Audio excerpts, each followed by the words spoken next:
and I'm feeling good. Do not lip mock. I said, do not lip mock. Reverse spell that. We have to speak in code now because that's what happens when the left gets in charge. No freedom.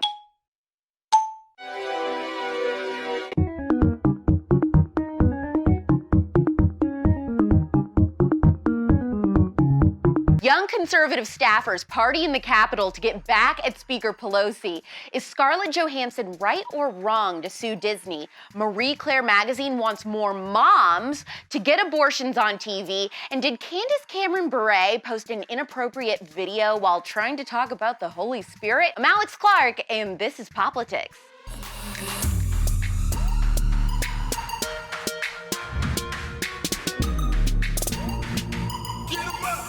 Speaker of the House, Nancy Pepsi. When I was writing this script, my phone autocorrected Pelosi to Pepsi, and we're keeping it. Nancy Pepsi told Capitol Police to start arresting any and all staffers who don't wear masks in the Capitol, even if they're vaccinated. Why? Probably because she's a power-hungry vampire. There is no good reason. They say that vampires' hearts are cold and dead. Definitely dead. My heart is stopped beating a long time ago, but I don't know, I think I still feel things inside it. In order to play hardball, or I guess pong ball, conservative staffers decided to set up beer pong in the hallway, smoke cigars, and be maskless. Leftists are having a meltdown over this and are blowing up Twitter asking conservatives if we're upset that our tax dollars are being spent for these kids to play beer pong just to be petty towards Nancy. So I thought about it for a while. Think. And I decided that it's freaking awesome, and I'm personally requesting that the conservative staffers throw a bigger and better maskless rager in the Capitol on my tax dollars. The party is on. People on Twitter are trying to post the names of the men and women in Congress whose offices are close to where the party was thrown, insinuating it was their staff like it's supposed to scare them. They're calling it a horrifying display of decadent apathy. Let's add party poopers to the list of leftist characteristics. Stinky! Stinky poop. Poopies, funny poopies. La, la, la, la. Since the 90s alone, Congress has shelled out millions of dollars to cover up sexual harassment claims. I think I'm perfectly fine with my tax dollars going towards some cigars for young conservatives instead of that. You know what? Don't tell me the details. Just tell me where I need to dance. Speaking of dancing, Black Widow, baby! we need to talk Black Widow, baby! Fun fact, whenever I was working in radio, that song was massive, and I always thought it said, Black little baby. Stop saying like that. Scarlett Johansson is suing Disney, and this is 5 Orange Juicy. Lawsuit has begun. According to the Wall Street Journal, Scarlett is suing Disney over a breach of contract. She says that her pay for Black Widow was supposed to be directly tied to the box office sales of the movie, meaning the more people who saw it in theaters, the more money she would make. But then Disney decided, with no warning, to simultaneously release Black Widow in theaters and on their streaming app Disney+, which screwed Scarlett out of major money. Did you maybe skip to the part where you decided to screw me over? Breitbart reported that Scarlett's lawsuit said, in the months leading up to this lawsuit, Ms. Johansson gave Disney and Marvel every opportunity to right their wrong and make good on Marvel's promise.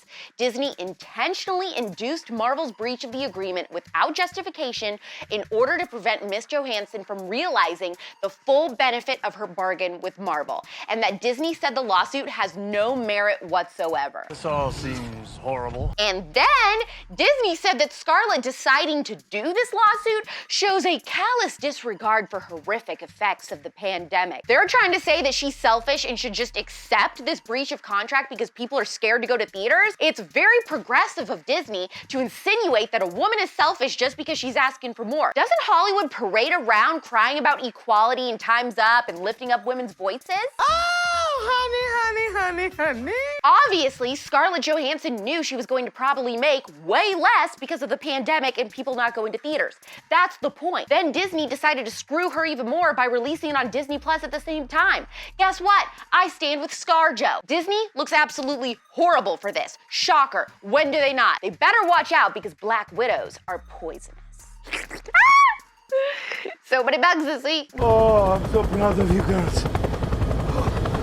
Oh, you can't hear me, huh?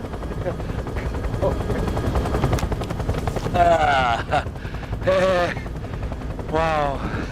Oh, Johnny, oh. The magazine Marie Claire says we need to see more parents having abortions in film and television. Parents are the most common abortion patients, yet storylines about the medical choice almost always revolve around single teens. Oh, isn't that nice? They wrote, the majority of people who have abortions are already parenting, but on television and film, it's nearly always someone young, white, and wealthy who is trying to avoid parenting, but that's a very small minority of people who have abortions.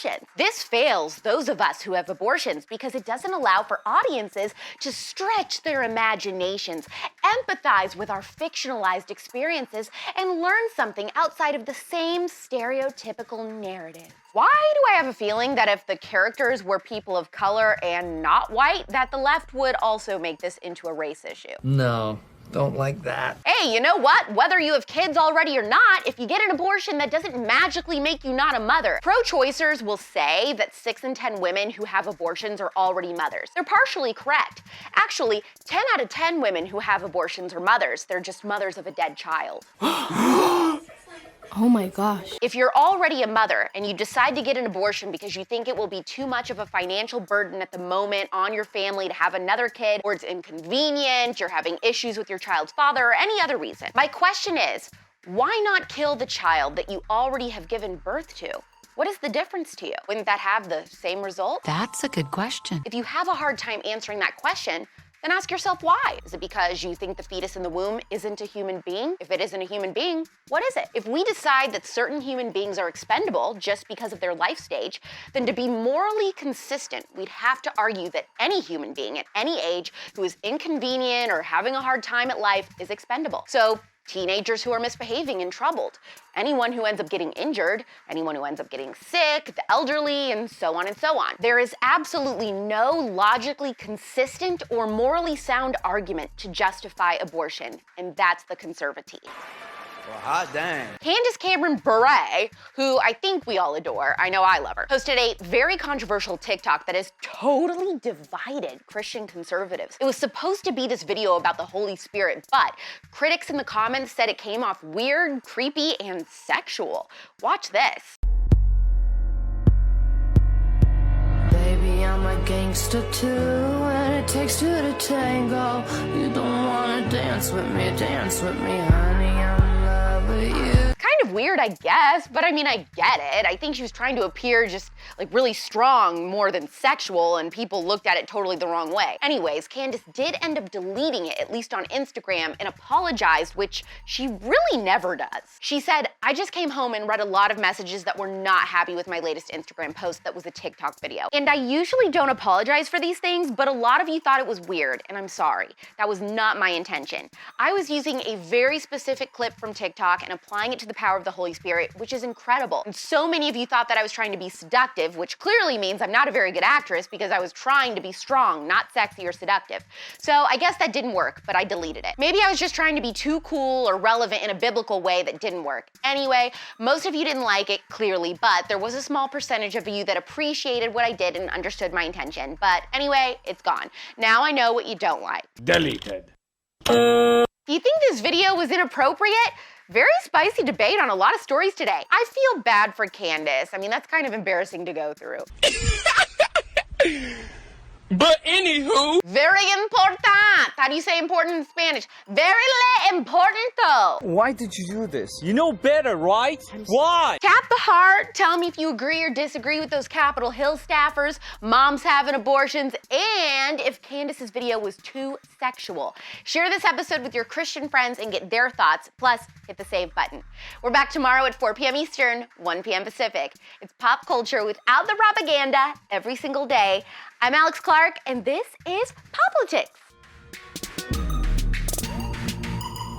Click below to watch yesterday's episode. Please subscribe, thumbs up, share this video, and ring the bell for notifications so you never miss the conservative. And make sure you're following this show at POPlitics on Instagram for even more CUTEservative content.